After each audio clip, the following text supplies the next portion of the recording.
Today folks, I've been baking sourdough since 2020, since the COVID year that I got buried in the house and started baking, got interested in baking. So there's a nice dough that I'm going to turn into, I think I'm going to turn that into some cinnamon rolls. But a lot of people was asking me about starter. Now, I've made this dough yesterday, so I don't have a whole lot of starter left there. Not now, but if you want to start a sourdough starter, it's pretty simple. It's an half and half rule. That's all there's to it. So, 1 cup of flour, and you can mix up your flour when you're making sourdough. It can be white flour, or it could be whole wheat flour, it don't matter. So there's your cup of flour. And I'm after getting some sourdough in there, so that's not going to hurt either. So, it's an half and half.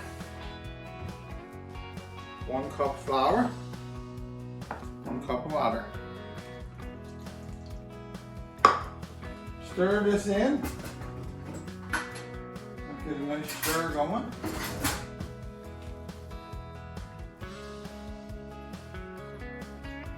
Now I'm going to transfer this. I made it there because I wanted to show you my starter with the nice bubbles in it. And this, after a week, now you can go 4 days and make bread, but you're going to get that nice tangy sourness. That's what you're looking for. So I'm mixing up this. Now all a starter is, it pulls the yeast in the air. Microorganisms goes in from the hair, comes into this flour, and with the water it starts to eat the sugars that's in the flour. So this is a one mixture, and that's what you're looking for. Sorry about the Newfoundland fur, but this is what you're looking for, the consistency of is 1 on 1. So you're going to get this consistency. Now this is not a starter, not yet. I can add it to this starter, and then it's going to rise. It's going to eat all the sugars that's in the flour. It's going to rise up, and when it's rising, that's when you're going to use it for making bread. So, I don't know if I got active starter now, but it's easy to tell. I'll just do this. An active starter is going to float.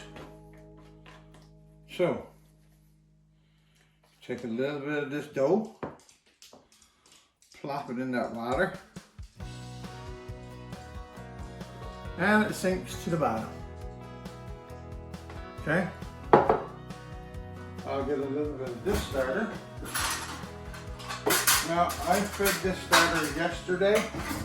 Don't know if he's still active or not, but we're gonna know. A spoonful. And this fellow, some of them floated. So he's coming up. Okay, so he's in the mid-range of being active, but a good time to feed. So he's going to be fed now with this one.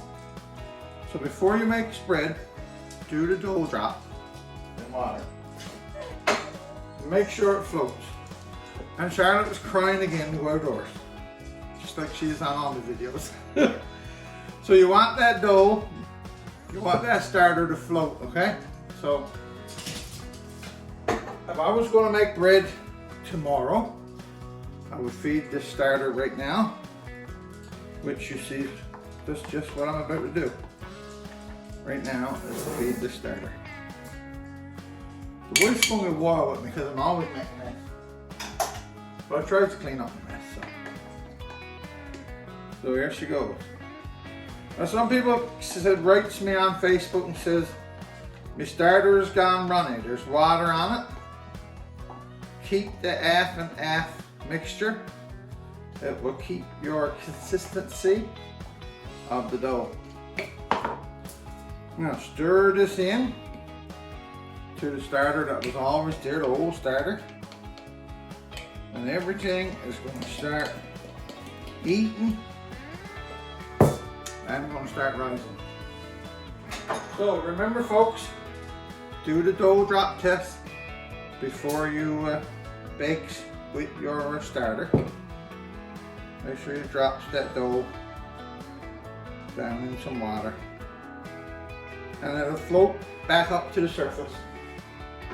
When it floats, you got a good starter to bake with. So if you're new and this is your first time trying this starter and making sourdough, you want the hair to be able to get in,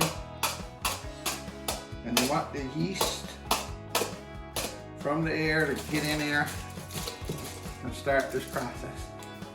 So covering and pop some holes in it, putting in your pantry or on the shelf in a warm place.